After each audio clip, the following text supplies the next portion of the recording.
چشمان تو جارچیان شبند و لبخند روشنایی نیم بندی که اوقات مرا دل خوش می کند. دلم که از حوصله خالی می شود سراغ تو را می گیرد و دم کرده بابونه‌ای که عصارش با نفسهایت مرا بر سر شوق می آورد.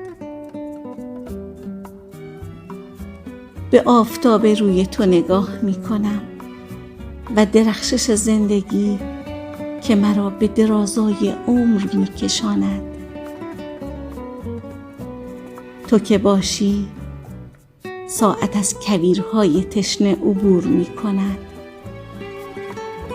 اوقات دستهایم سرخوش می شود. بند می کنم به دوست داشتنت.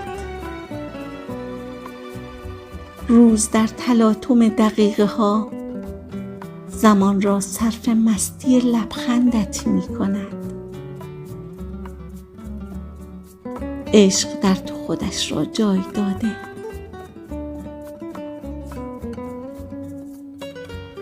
حجم صدایت و لهجه شعرهای ناگفته سینه‌ام گنجینه‌ای است که کلید ورقهایش را به دستهای تو سپرده است.